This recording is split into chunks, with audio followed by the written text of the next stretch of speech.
Assalamualaikum warahmatullahi wabarakatuh. Welcome back to my YouTube channel. Perkenalkan, saya Fauzia Hayati, NIM C1F018013. Dalam video kali ini, saya akan menjelaskan mengenai akad dan transaksi keuangan syariah. Nah, materi yang akan dibahas, ini pertama ada konsep memelihara harta kekayaan dalam Islam. Yang kedua, akad kontrak transaksi dalam syariat Islam. 3. Transaksi yang dilarang dalam Islam. Yang keempat, riba dan jenis riba. Dan terakhir adalah prinsip dan sistem keuangan Islam. Oke, yang pertama yaitu tentang konsep memelihara harta kekayaan. Nah, apa sih tujuan dari memelihara harta dalam Islam? Yang pastinya supaya apa yang kita peroleh itu halal dan sesuai dengan syariat Islam. Dan sesuai dengan keinginan Allah sebagai pemilik mutlak dari harta kekayaan kita itu sendiri. Kemudian dalam Islam cara kita memeliharanya adalah pertama kita dianjurkan untuk bekerja ataupun berniaga sesuai dengan yang dicontohkan oleh Rasulullah. Rasulullah merupakan seorang pedagang yang kemudian Rasulullah pun dalam hadisnya itu kita dianjurkan untuk tidak meminta-minta dalam mencari harta kekayaan. Kemudian konsep kedua adalah konsep kepemilikan harta yang baik harus memenuhi dua kriteria.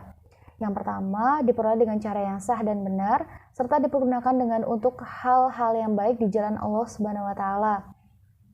Jadi menurut Islam, kepemilikan harta kekayaan pada manusia terbatas pada kepemilikan kemanfaatannya selama masih hidup di dunia. Oke, kemudian yang ketiga adalah penggunaan dan pendistribusian harta. Manusia tidak boleh mengabaikan kebutuhannya di dunia, namun di sisi lain juga harus cerdas dalam menggunakan hartanya untuk mencari pahala di akhirat. Dengan mempergunakannya sesuai dengan bijaksana, dengan tidak boros dan tidak kikir, terus kemudian kita memberi infak dan sedekah, membayar zakat sesuai ketentuan, memberikan pinjaman tanpa bunga, serta meringankan kesulitan orang yang berhutang. Oke, kemudian keempat terkait perolehan harta. Nah, memperoleh harta adalah suatu aktivitas ekonomi yang masuk dalam kegiatan ibadah muamalah, yaitu mengatur hubungan manusia dengan manusia, yang mana dalam kaidah fikih, kegiatan muamalah ini pada dasarnya diperbolehkan, asalkan tidak ada dalil ataupun nas yang melarangnya, baik itu dalam Al-Quran ataupun As-Sunnah. Kita masuk pada pembahasan selanjutnya, yaitu terkait akad kontrak transaksi dalam syariat. Nah, menurut terminologi hukum Islam, akad adalah pertalian antara penyerahan ijab dan penerimaan qabul yang dibenarkan oleh syariat yang menimbulkan akibat hukum terhadap objeknya. Nah, untuk jenis-jenis akad ini terbagi menjadi dua. Yang pertama ada akad tabarruj. Tabarru' adalah perjanjian yang merupakan transaksi yang tidak ditujukan untuk memperoleh laba ataupun transaksi nirlaba. Nah, tujuan dari transaksi ini adalah untuk tolong-menolong dan dalam rangka berbuat kebaikan. Ada bentuk 3 akad tabarru', yaitu pertama meminjamkan uang. Nah, meminjamkan uang termasuk dalam akad tabarru' karena tidak boleh melebihkan pembayaran atas pinjaman yang diberikan.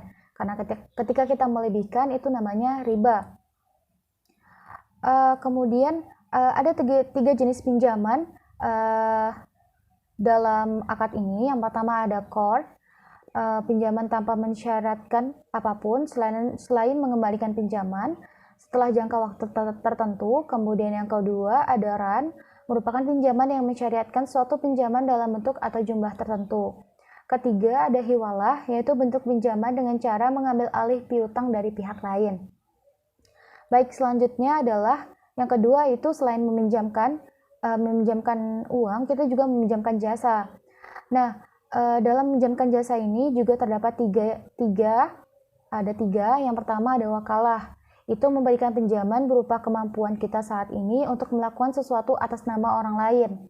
Yang kemudian yang kedua ada wadiah, merupakan bentuk turunan akad wakalah, di mana para akad ini telah dirinci tentang jenis penitipan dan pemeliharaannya. Jadi ada perinciannya. Kemudian yang ketiga ada kafalah. Ini merupakan juga turunan dari akad wakalah, yang mana di mana pada akad ini terjadi atas wakalah bersyarat. Jadi terdapat persyaratan lebih detail, gitu. Terus kemudian yang ketiga itu memberikan sesuatu. Nah, memberikan sesuatu, ada 3 bentuk akad ini. Yang pertama ada wakaf, merupakan pemberian dan penggunaan pemberian yang dilakukan untuk kepentingan umum dan agama. Kemudian yang kedua itu ada hibah dan sedekah, merupakan pemberian suatu secara sukarela kepada orang lain. Kemudian kedua ada namanya akad tijarah. Akad tijarah ini merupakan akad yang ditujukan untuk memperoleh keuntungan. Nah, ada terbagi menjadi 2 akad ini. Yang pertama ada natural arithmetic contract. Jadi ini merupakan suatu kontrak yang mana kontrak yang diturunkan dari teori pencampuran di mana pihak yang bertransaksi saling mencampurkan aset yang mereka miliki menjadi satu, kemudian menanggung resiko bersama-sama untuk mendapatkan keuntungan. Contohnya, itu dalam penggunaan akad mudharabah, yaitu bentuk kerjasama antar 2 pihak, di mana pemilik modal atau sahibul mal mempercayakan sejumlah modal kepada mudharib atau pengelola. Yang kemudian akan dilakukan bagi hasil atas keuntungan yang diperoleh. Kemudian yang kedua ada musyarakah. Nah, untuk musyarakah ini adalah akad kerjasama yang terjadi antara pemilik modal untuk menggabungkan modalnya dan melakukan usaha secara bersama-sama dalam satu kemitraan. Kemudian yang kedua itu ada namanya akad natural certainty contract. Jadi merupakan kontrak yang diturunkan dengan teori pertukaran, di mana kedua belah pihak saling mempertukarkan aset yang dimilikinya, sehingga objek pertukaran pun harus ditetapkan di awal akad, dengan pasti baik itu dari jumlah, mutu, harga, dan waktu penyerahannya. Nah, jenis kontrak ini contohnya adalah pada akad murabaha. Nah, akad murabaha merupakan transaksi penjualan barang dengan menyatakan biaya perolehan dan keuntungan margin yang disepakati antara penjual dan pembeli. Kemudian kedua itu ada salam, yang mana salam ini merupakan transaksi jual beli di mana barang yang diperjualbelikan itu belum ada, namun diserahkan secara tangguh dan pembayarannya dilakukan secara tunai.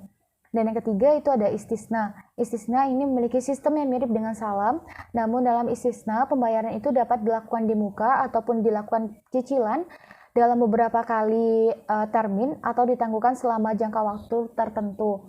Nah, kemudian ada akad ijarah, yang mana ijarah ini akad sewa-menyewa antara pemilik objek sewa dan penyewa untuk mendapatkan manfaat atas objek sewa yang disewakan. Baik, kemudian selanjutnya adalah transaksi yang dilarang dalam Islam. Nah, transaksi yang dilarang dalam Islam itu pertama karena haram karena zatnya. Faktor terlarangnya sebuah transaksi dikarenakan barang tersebut memang sudah dilarang dalam Al-Quran ataupun hadis, seperti minuman keras, kemudian ada bangkai, terus daging babi dan sebagainya. Kemudian yang kedua haram selain karena zatnya. Hal ini disebabkan karena pada prakteknya yang tidak tepat, baik itu terjadi karena kecurangan, seperti di sini ada contohnya tadlis, terjadinya tadlis atau penipuan, kemudian ada goror atau ketidakjelasan dalam hal jual beli, kemudian ada rekayasa pasar dalam supply atau ihtikar atau penimbunan.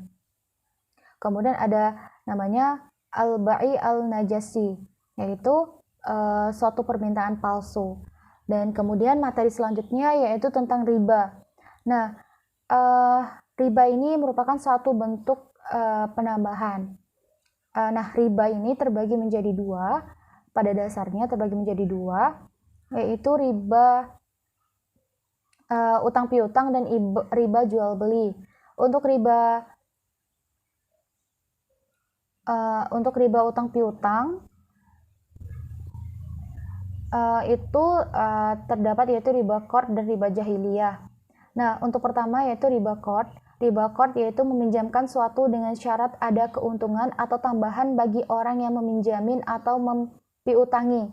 Jadi ketika kita membayar itu ada syarat, misalnya kita ada pinjaman sekitar 10 juta dan kemudian si pemilik uang atau yang meminjamin uang itu mensyaratkan per bulannya diberikan bunga sebesar 100.000, artinya ada kelebihan 100.000 di sana, dan ini termasuk ke dalam riba. Kemudian kedua ada riba jahiliyah, yaitu hutang dibayar lebih dari pokoknya karena si peminjam tidak mampu membayar hutangnya pada waktu yang ditetapkan. Terus kemudian ada riba yang berhubungan dengan jual beli, ada riba fadl, dan juga ada riba nasi'ah. Untuk riba fadl yaitu riba yang ditimbulkan akibat pertukaran barang yang sejenis tapi tidak memenuhi kriteria sama kualitasnya. Baik itu kualitas, bisa kualitas, kuantitas, dan juga waktu penyerahannya. Kemudian yang keempat itu ada riba nasi'ah, yaitu riba yang ditimbulkan akibat tukar-menukar barang yang sejenis maupun tidak sejenis yang pembayarannya disyaratkan lebih dan diakhiri atau dilambatkan oleh yang meminjam begitu. Oke, kemudian terakhir pembahasan kita yaitu terkait prinsip sistem keuangan Islam. Prinsip sistem keuangan Islam itu pertama adanya larangan riba pastinya.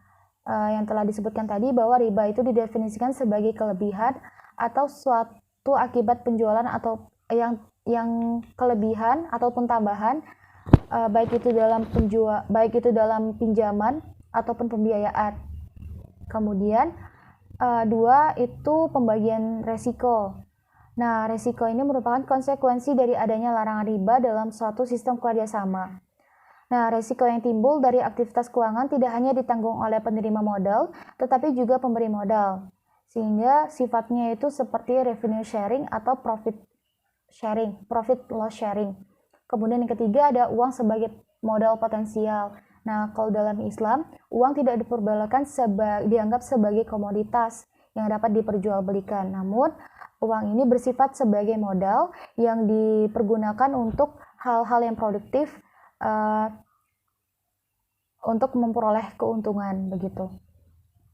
Kemudian ada larangan spekulatif, yaitu larangan untuk berspekulasi untuk memperoleh keuntungan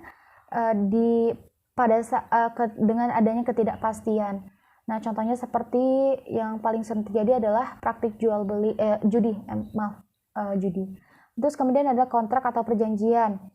Nah, dengan adanya perjanjian yang disepakati di awal oleh pihak-pihak yang terlibat dapat mengurangi resiko yang akan terjadi di masa yang akan datang. Kemudian yang keenam, aktivitas usaha harus sesuai syariat. Baik itu dari zatnya seperti barang tersebut tidak mengandung babi, terus kemudian tidak memabukkan dan lain sebagainya. Sehingga prinsip sistem keuangan syariah berdasarkan prinsip sebagai berikut. Prinsip pertama adalah rela sama rela atau saling ridho. Kemudian yang kedua, tidak ada pihak yang menzolimi dan terzolimi. Kemudian hasil usaha muncul biaya bersama. Dan terakhir, untuk muncul bersama resiko. Begitu. Baiklah teman-teman, mungkin itu saja yang dapat saya sampaikan. Lebih dan kurangnya saya mohon maaf. Saya akhiri. Wassalamualaikum warahmatullahi wabarakatuh.